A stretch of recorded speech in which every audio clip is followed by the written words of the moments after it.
Hello, everyone. You're listening to Family Talk, the radio broadcasting ministry of the James Dobson Family Institute. I'm Dr. James Dobson, and thank you for joining us for this program.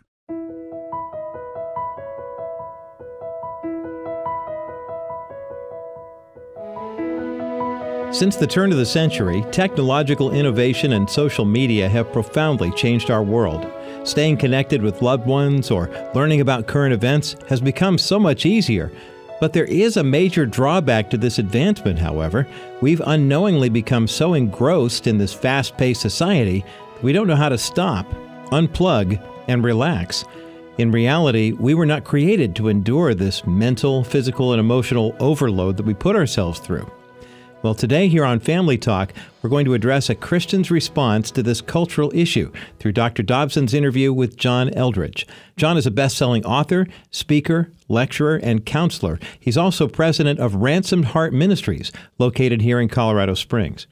In a moment, he and Dr. Dobson will lay out practical ways to unplug from our busy lives. They'll also highlight the need to fully experience God in our times of rest and relaxation. There's a lot of content to get to, so let's get started. Here once again is Dr. James Dobson to reintroduce his guest on this edition of Family Talk.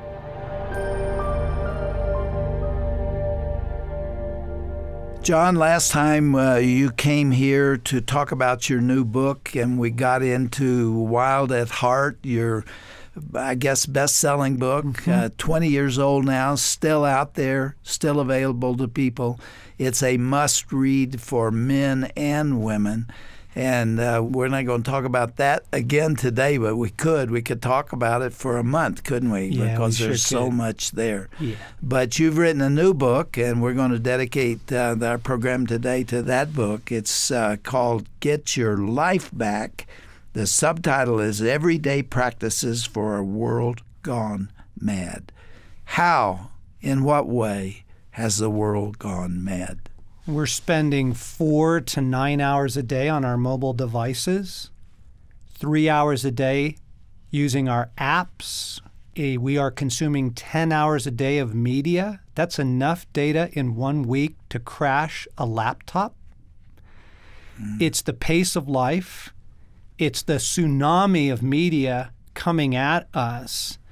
And then in the midst of that madness, you have what was in the New Testament. They go back to Lot and they say he was tormented in his righteous soul by all that he saw happening around him. Another translation says vexed. Yes. He was vexed in his righteous soul. Have you ever been vexed?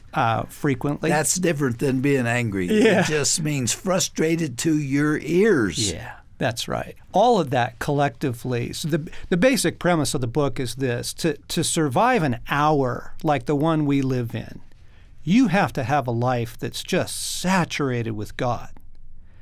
But the hour we live in is perfectly designed to keep you from having that life because of the distraction and the cell phones and the media and, right? Television, cable, computers, my goodness. My goodness. Yeah. Here's where it began for me. I'm a grandfather now and loving it. But I found myself trying to play with my grandchildren and being distracted. I could give them my attention for about 5 minutes. And then I wanted to check my phone. I wanted to check the news. I wanted to see what was going on. I was a distracted grandfather, and I didn't like it.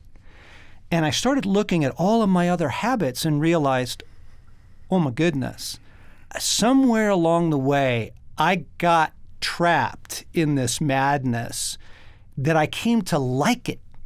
I like the distraction. You said that distraction is something we get obsessed with. Yeah, we do. For 2 reasons. One, because of all the stuff that comes, into your inbox every week. This fantastic video of, this person jumping off a building or this amazing thing. It gets your attention. But also because the distraction keeps us from facing our lives. We'd rather be distracted than spend 10 minutes quiet with ourselves because we don't like what we find there. So we go back to the distraction. What do we find there? Anger, depression, cynicism, fear, anxiety, right? The whole panoply of human brokenness is right there.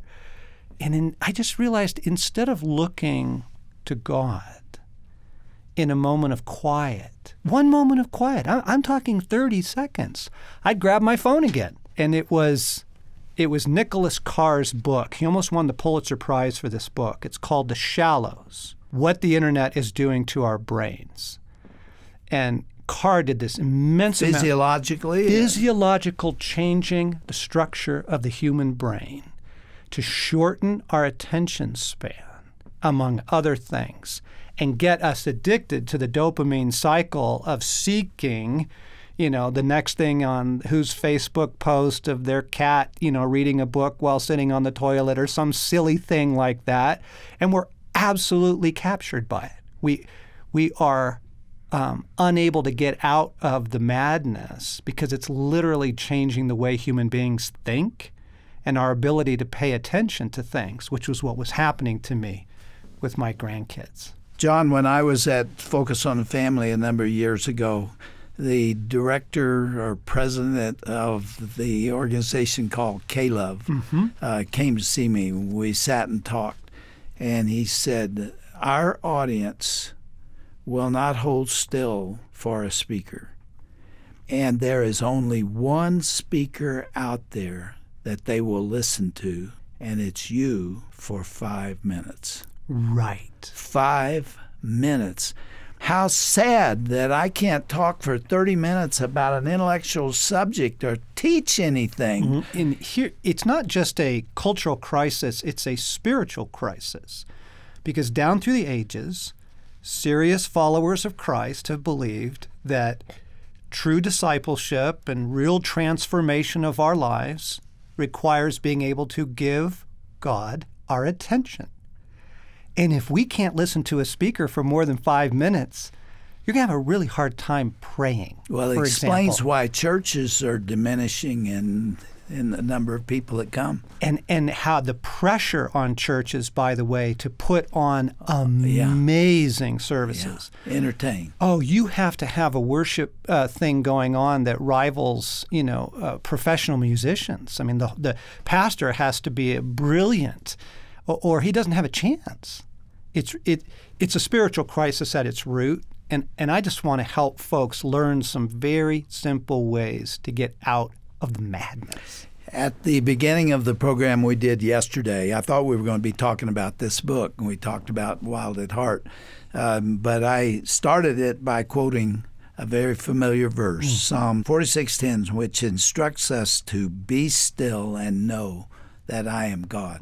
Boy, if there's anything that contradicts the American or the worldwide phenomenon of busy, frantic lifestyles, that's it. Yes. People can't hold still long enough to listen to the voice of God. And I want to admit to you it's a problem for me too, because I'm trapped in the same culture. Right. To some degree. Yeah, and it's coming into our phones and into our inbox every hour, the distractions there. But here's the beautiful thing, the research that's coming out now that shows if you will be still for even a few moments, the cortisol levels in your body go down.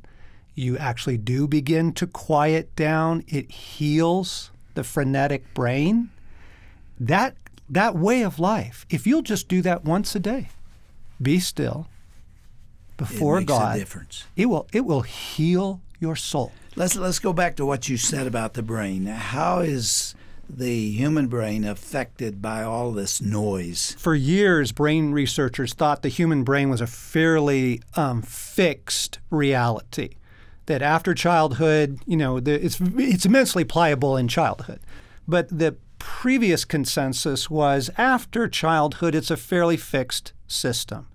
The good news is it's not. It's immensely pliable through most of your life. You are absolutely accurate on that. I've read the same research. Right. The hopefulness on that has to do with healing trauma and also healing addictive behaviors, because the brain can learn new ways. It actually forms new connections And you can get out of those things. So the way the internet works, the way people use their cell phones is training the brain to only pay attention for very short periods of time without something new being presented to it. How does one go about getting out of this mad world we live in? Chapter 1, I set the bar very low. It's called the 1-minute pause, because I want people to realize it's accessible, it's doable, and we're teaching people to pause a couple of times a day. Maybe when you pull into work in the morning before you walk in the door, maybe when you get home at night, pause. And we're teaching people 1 Peter 5, where it says, give all your worries and cares to God because he cares for you. Learning to turn it all over to the Lord. The Desert Fathers called it benevolent detachment. I can do it for 60 seconds. That's all I'm asking, okay? 60 seconds, you pause, you give Christ your attention, and you say, Jesus, I give all the madness to you. For right now, I release it to you. My field is child development, and I am very interested in how you protect kids from the madness that you're talking about. Okay. If you watch videos for children, cartoons included, it is flash. We're teaching children to be addicted to that kind of speed. Exactly. So here's the fun answer. The answer for kids is the same as adults, by the way. It is nature. Get outside. Your soul was literally, including your brain, was designed to live in the world God created. And things like sunlight, okay, and the actual sounds of nature, birds chirping, stream, rain, snowfall, Wind. Yes, that is what heals the human soul. And so the big request is get kids back outside. The World Health Organization announced 10 years ago now. So it's worse. We spend 93% of our lives indoors, including childhood. So that if you live to be 100, you will have spent 93 of those years. And most of them in an urban environment where they don't get outside. I had a chance to go to Texas. I was on a ranch there. Man, I experienced what you're talking about, just being there. I was there, Shirley and I were there for 4 days, and I absolutely loved it. Yes. Because there was something healing about it. Isn't it? But most people don't have a chance to do that. But even the research shows even a 20-minute walk outside lowers the cortisol levels in your body. Okay, so you can. I work in an office building, but what I do is I go outside every day and walk around the building. I just take a walk outside. Pay attention to what the weather's doing. Let the wind kiss your cheek. Like one of the rescues is in the world God made. Nature heals the human soul. Cortisol is the hormone that affects the brain and puts you on an alarm reaction state. Yes. You're not able to relax when you're under the pressure of that hormone. Yes. You're telling me that just being outside reduces that level. It does significantly. Hormonal activity. So does pausing, so does practicing the psalm that you read, just being still. Our whole world right now triggers the fight or flight mechanism all day long. It's just that it's got everybody on hypervigilance. Well, we can make choices to get out of that. Many of my friends are choosing to cut their social media use in half. In fact, a number of them have actually gotten off social media altogether. You actually can make choices. The difference here is that this isn't persecution. You actually have a choice. We're not locked up. We're not in concentration camps. We could actually make choices about this madness, and you can get your life back really rather easily. One of them that I've done very successfully is I have refused to text. I'm the only person I know that will not do it. I see people, clinking away on their cell phones, texting each other. It's slow, and it absorbs them. I mean, it absolutely absorbs them. And I just will not do it. I've got big hands. I don't like to hit keys anyway. So I just decided I'm not going there. It frustrates people because they try to get to me that way, and I don't even know that they have texted me. But C.S. Lewis also considered himself to be a dinosaur, and he was a man who changed his time. So you hold fast to that. Hold fast to that. I'm on the emails, so Yep. that's just another form. Yeah. When you've got it in your pocket and your phone rings all the time, it consumes you. So here's another simple step. Just turn off notifications, folks. You can check your phone at reasonable times during the day, right? You can go, from a meeting to lunch and check your phone. You don't need notifications on 24/7 pushing things at you. Here's the latest weather alert. Here's what your, mom just posted on Facebook. Here, you don't need that stuff. It's really quite simple. Going back to children, how in the world do you control that? Because everybody they know is carrying a cell phone. Get them a flip phone. Don't give them a smartphone, folks. And the technology actually is starting to swing the other direction. I think smart businessmen and entrepreneurs are recognizing there are parents that want an alternative route. And so there are phones that will give you access to some things, but not everything. Great idea. Right? It's brilliant. Okay, you can still get a hold of mom and dad, but you do not need access to the internet. So here's one of the things we did. We actually developed an app because we know people live on their phones. This is it. I can't change the world in the snap of my fingers. So we developed an app called the 1 Minute Pause. It's free. I'm not making a nickel off of it. And it guides people through 60 seconds of prayer and turning their attention to God. How do they get it? Yeah, get on the App Store. It's for iPhones and Android. It's absolutely free. It's called 1 Minute Pause. And we made the sponsor of it my ministry, so it's not even connected to me. It's Ransomed Heart is our ministry. So it's just 1 Minute Pause by Ransomed Heart. And it is this beautiful time of prayer of turning our attention to Jesus. John, where does this lead? If we go faster and faster and faster, is it like an automobile engine where if you keep the pedal all the way to the floor, you'll eventually burn that engine out? Will there come a point of mass chaos if we don't get control of it? I don't think it will be chaos. I think it will be breakdown. I think human beings are finite. We were made immensely dependent by God. And I love this. You have to sleep every day.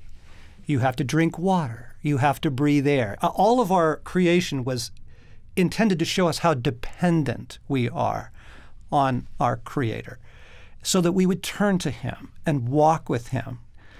I think what's happening already, in the incidences of depression and anxiety and the suicide rates, you're just watching humanity saying, I can't take it. I can't keep up. I just can't do it. And I actually think that's a good thing for people to get to the place that they say, I can't keep up. There's one illustration that means a lot to me. Jesus came down from the hill where he'd been praying, and he came to the seashore, and there were masses of people there to be healed. Who knows what diseases they had? Do you remember what he did? He walked past them and got in a boat and rowed off. All these people that need him, some of them were dying. Yes. He had had enough. He knew he had come to a point where he needed to regenerate and to be alone. Yes. I've thought a lot about that. Have you ever heard that illustration before? I love it. I love it. I use it in my book. Jesus says, come to me, all you who are weary and heavy laden, and I will give you rest. Christ knows what madness is like. I mean, there's thousands of people trying to get his attention, right? The constant crowds. It said at one point he could not go into the villages anymore. He had to sleep out in the woods. So he knows what it means to be hard-pressed.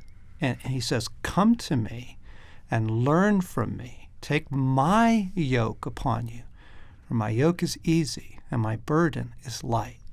Since we read that there in the Scriptures and we know it and believe it, God knows that we need rest too, doesn't He? Yes, He does. Many ministers absolutely break their health because they can't slow down. Mrs. Jones is always in the hospital. My dad did that at 39 years of age. He was an evangelist, and he did 22 revivals per year. And he got so worn out and tired. You know, in those days, evangelists lived with the pastor. Right. And he had kids who stood at the doorway while he was getting ready for bed. I mean, his life was really very difficult. And then he had to travel, and he traveled in a car. And at 39, his health broke. It was an emotional breakdown, but it was actually a neurological thing. It took him 2 years to get out of it. I've seen up close and personal what happens when you abuse a human body, even with good things. Right, which is why chapter 2 in the book is called Benevolent Detachment, learning to let it go. Right, we get caught up in people's drama. We get caught up in the cultural drama. And at some point, we have to recognize we are not God. We can't save the world. We can't even carry it. And learning, good people with tender hearts and good consciences carrying way too much. And learning to truly, 1 Peter 5:7, cast all their cares upon the Lord. Have you tried to do that, John? Every day. You have been a well-known speaker and writer, and there's no end to what you could be doing. And people are calling you and asking you to come and speak and asking you to hold conferences. I know a little bit about that world because I've been there. Right. Have you ever just sat down with your wife and said, wait a minute, let's talk this thing through? This is not right. We're going too fast. We're working too hard. Let's see what we can change. Have you ever done that? Last May. Really? And we took June off, and we said to our team, we're not well. We're actually burnt out.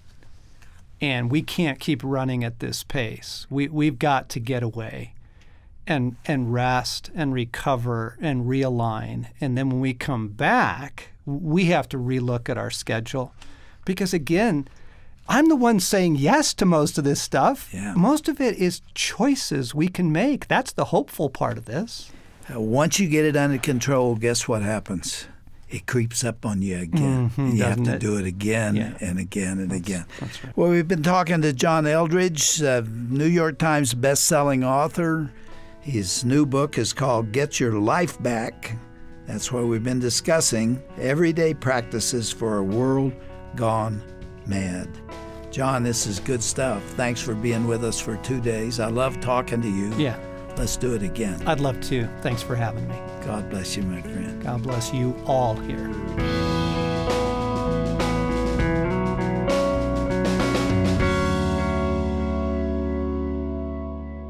Wow, what an impactful program. Rest is so very underplayed and undervalued in our hurried society. However, we were not made to withstand this constant barrage of life, day in and day out. I hope this edition of Family Talk has been a reminder to you to take time to relax and reconnect with our Creator. You can learn more about today's guest, John Eldredge, when you visit our broadcast page at drjamesdobson.org. Once you're there, you can also discover more about his brand new book, Get Your Life Back, which, by the way, releases today.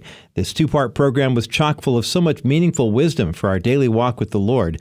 If you would like a physical copy of this interview to re-listen to again and again, be sure to request a CD when you visit our broadcast page. Go to drjamesdobson.org and then click on the broadcast icon at the top of the page.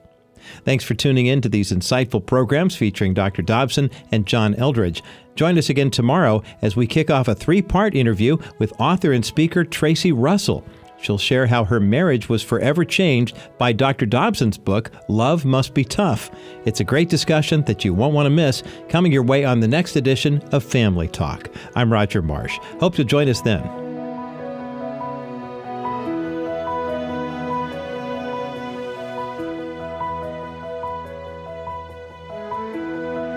This has been a presentation of the Dr. James Dobson Family Institute.